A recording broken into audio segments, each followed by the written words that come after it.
ژمارە چل ئەڵێ ئەگەر نوونی زەنەدار گەشت بە پیتی غەیر حکمی تەجویدەکەی چی ئەوێ لەوانە؟ زەنەدار مەبەستی لێی سکوونە. ئەو وشەیە زۆربەی لە برایان و خوشکان و پرسیارە دووبارە بکەنەوە. زەنەدار مەبەستی لێی سکوونە، ئەڵێ ئەگەر نوونی ساکینە گەشت بە پیتی غەیر حکمی چی ئەبێ؟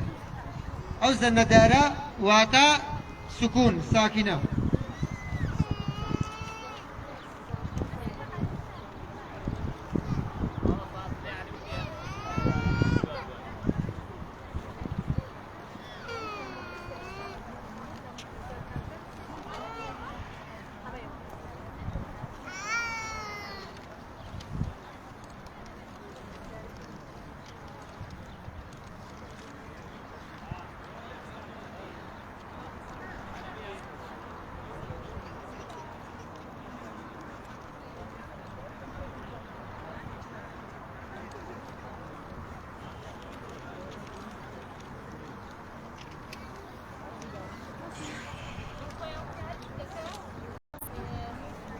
برایەت خوشکانی بەڕێز، پرسیاری ژمارە سیانزە، پرسیاری ژمارە أو آية كأفرمي ربي أوزعني أن أشكر نعمتك التي أنعمت علي. آية أما دعاء في غمر سليمان عليه السلام، أجر دعاء في سليمان بدوري راستكيا هي ما راستكيا بازيك راب كيشا أو كيشيت بو دروس نبي بلا لا كيتروا نسرا دعاء مسلماني راستقينا لصورة آسائية. أجر في غمر سليمان شام دعاء كردوا تو بلي راستا، أجر في غمر سليمان ني كردوا بلي هلايا واضحة برسيارك وآساني شا كيشت عم بو دروس نبي.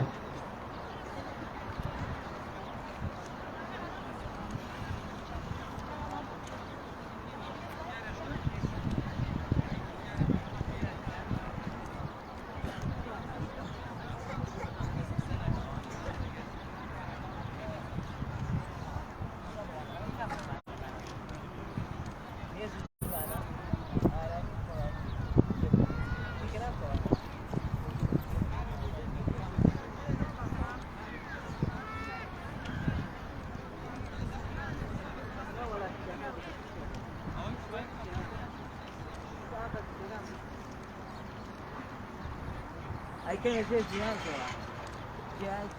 da pite koydu. Yerine koydu.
چاوگێرە بەڕێزەکان کەس لە خۆیەوە پرسیار وەرنەگرێت. ئێمە بە سەماعەت پێداڵێن ئێستا کاتی وەڵاموەرگرتنەوەیە کە وەڵامەکانیش وەری گیراوە کەس هەڵناسێ لە جێی خۆی.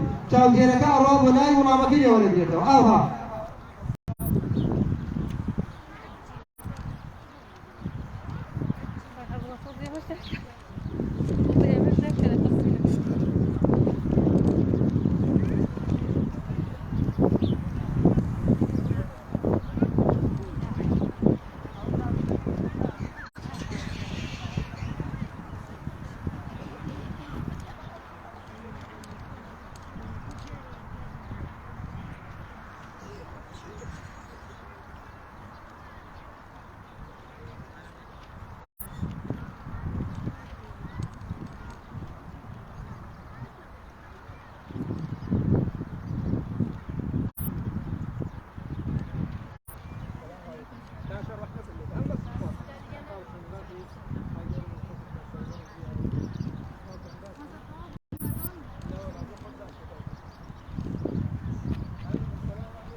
پروژەکە وەسط لەسەر لایف. بسم الله الحمد لله والصلاة والسلام على رسول الله محمد وعلى آله وصحبه ومن والاه. ربنا إننا آمنا بما أنزلت واتبعنا الرسول فاكتبنا مع الشاهدين. البته پروژه بەهاری دڵانە و ساڵانێکی پیش پروژه کرا و بەردەوام خی پەروەردگار ئەمساڵ هەڵبژاردەی پرسیارەکان بۆ دوعا قورئانیەکان بووە کە لە سەرتاسەری کوردستان و بەڵکو بگرە لە هەندەرانیش بەکو بەریتانیا و ئەڵمانیا بەشدار بوون تا ئێستاکە بە سنووری 80,000 کەس ناوی خۆی تۆمار کردووە و ڕەنگە زیاتریش بێ. داواکاری خی پەروەردگار ئەو دوعانە کاتە بەهاری دڵی هەموو مسلمانێک و خی پەروەردگار سابتمان کە لەسەر ئەو قورئانە و بیکا بە کاڵای باڵامان و بتوانین ژیانی خۆمانی لەسەر بڕازێن و پەنامان بۆ خی پەروەردگار بێ لە هەموو داوایە کە ئەتمانەیە بیکەین بۆ شێوازەی لە قورئانە هاتووە و پێغەمبەران عەلەیهیمو سەڵات وسەلام کە پێی پاڕاونەتەوە و داوایان کردو لە خی پەروەردگار کە کارەکانیان بۆ ئاسانکات. وی ئێمەش بە هەمان شێوە ئێمە وەکەوانەی کە هەستاوێتین بەویشە وە خوشک و برایانەیشکەوا بەشدار بوون بتوانین ئەو دوعایانە لە خۆمانە بەرجەستە بکەین و بۆ شوێ بپاڕێن لە خی پەروەردگار کەمەوە تربێت و تعلیمی خی پەروەردگار بۆ پێغەمبەرانە و پاشانیش بۆ ئێمەی بەندەکان. خی پەروەردگار لە هەموو لایەکمان خۆش بێ و بە ئیخلاسی بۆ خۆی وەری بگرێ و قبوڵ بکات. مامۆستا ئەم جۆرە پرۆژانە بوونی ئەم جۆرە پرۆژانە تا چەند هەندانە بۆ خەڵک بۆ مراجعەکردنەوەی قورئان بۆ ئاشنابوون لەگەڵ قورئانە. هەڵبەتە ئەگەر دیقەت بدەیت ئەو دوعای قورئانیانە کە هاتوون لە کۆمەڵە سوورەتی جیاوازە هاتوون بۆی ئەبێتە مایەی هاندان بۆ هەموو مسلمانێک کە بیێ بەشداری کە لەم پرۆژە و لە غەیری ئەم پرۆژانە کە تایبەت بن بە قورئانەوە وامان لێکا بگەڕین بەناو سوورەتەکانە بیخوێنینەوە و شارەزای لێ پیاکەین. بەڕاستی هاندێکی زۆر گەورەیە و ئەوەیش هەدەفی پرۆژەکە کە ئینسان یان مسلمانان بەعام بجێڕێتەوە بۆ ئەوەی کەوا دیراسەی قورئان بکەن تەدەبور بکەن بیری لێ بکەنەوە کەوا دوعاکان شێوازی پەروەردەبوونەکان و بیر و باوەڕ و هەڵسوکەوتی پێغەمبەران و تێکڕای بەشەریش لەگەڵ قورئانە چۆن بێت. بارك الله فيك. خی گەورە موفقتان کە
چاودێرەکان لە شوێنەکانی خۆتان بن تاو ببن بە دیار قورتاژەکانەوە.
Chile hadi ست kameraman.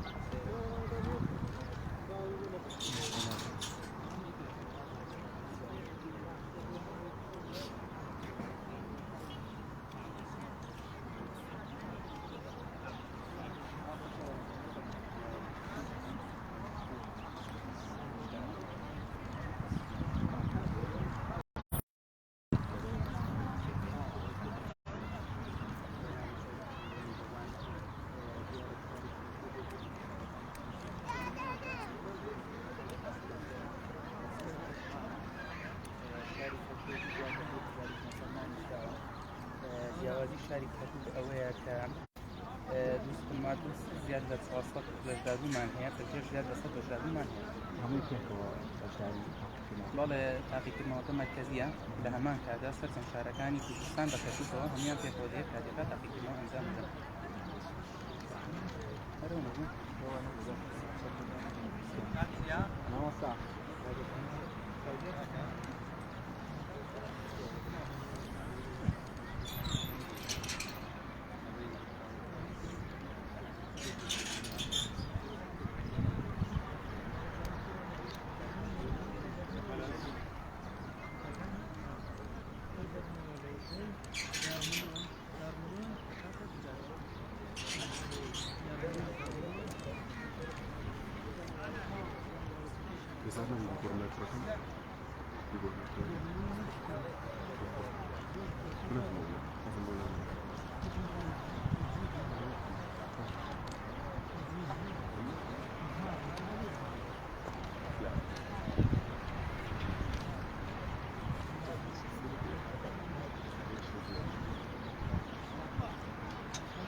ئەگەر سیفەتمان بۆ بکەی لە دوانە دەربارەی پرۆژەکە بەگشتیان.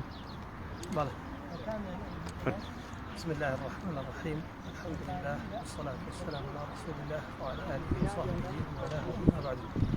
يا ربوني جوري أم كجبرتي وأم بروجانا ضرورة براستي خلقي كي زور إسفادة أكا خلقي كي زور شعر زايدي نبي خويا بيتوا خلقي كي زور برو خير وبرو شاكا ديتوا أما هو كي باشا هو آشنا كرني مسلمانان بخشكان وبرايان درباري كاري خير ودرباري إسلام وزارستي شرعي بەسەڵی خۆتان نەزانن ئەم پرۆژەی تایبەتە بە دوعاکانی قورئان.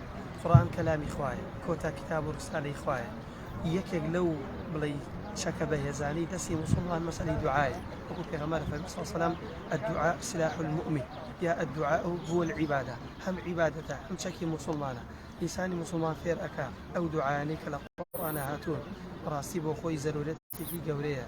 دعاء إنسان بدعاء زور كشو زور مشكلة وزور ناراحتي زور درجاني كداخل ولا مسلمان أتواني بدعاء بك أتوا بوي باشتريني أو دعاء نش جامع تريني قربا يختريني دعاء ودعاني شكل القرآن هم جوامع الكلمة هم أو ما بس آواتني كإنسان أيوه دعاء كانوا لقرآن أتوا خايفر وقال بخاتنا وجانا كاري قرآن كار شفاعة كار بهم لا يكمان خافداشي أو كسانة باتوا كخدمتي أم جور بروجانا كانوا كنا أو بروجانا كان بەشدار بوانی بەڕێز دیارە چەند بەشداربوویەک داوای دوعای خێریان ئەمڕۆکو لیژنەی پرسیار لێرەی خەڵکی بەگشتی چۆنە لەگەڵ پرسیارەکان یعنی لەگەڵ پرسیارەکانی باشەیە بەڵام دوو ملاحەزایان هەیە دیارە بە زمانی عەربی بە زمانی کوردیش تەوزیعمان کردووە الحەمدە ئیستیجابەیەکی زۆرە و خەڵکێکی زۆر الحەمدە متەفائیلە و پرسیارەکان سپاس بەخوا مام ناوەندە نەزۆر قورسە نەزۆر ئاسان الحەمدە ئیستیجابەیەکی باشەیە لە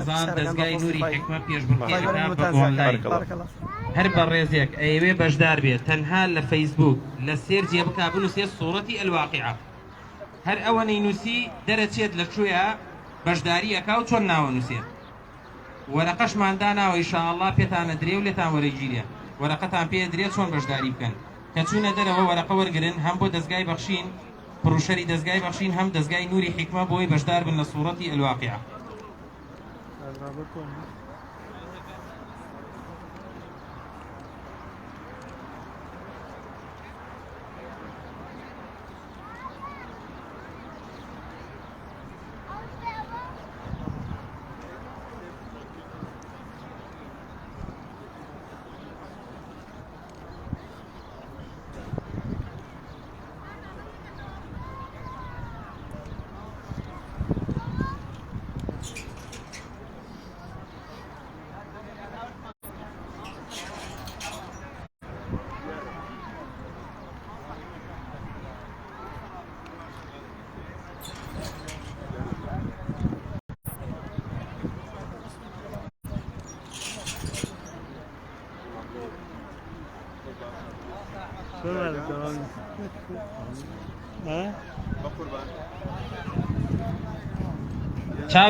چاودێرانی بەڕێز دڵتان لامان بێ کاتێک کە دین ئەسئیلە وەربگرینەوە هەر کەسێک هەر چاودێرێک لە کەرتەکەی یەکێک هەیە تەواو بووە ئەسئیلەی لێ وەرناگرێ هەتا مامۆستایەکی پرسیار دوو کەس بۆ لای خوشکان و دوو کەس بۆ لای برایان ئەسئیلە وەرەگرێتەوە بۆ ئەوەی ئەسئیلەکان بزر نەبێ و زۆر دەستی خەڵکی تر نەکەوێ هەر کەسێک تەواو بوو تەنها بە چاودێرەکەی ئەڵێ هەتا خۆمان دین ئەسئیلەکەی لێ وەرەگرین هەر چاودێرێکی بەڕێز تەختەکە وەرەگرێتەوە لەو کەسێک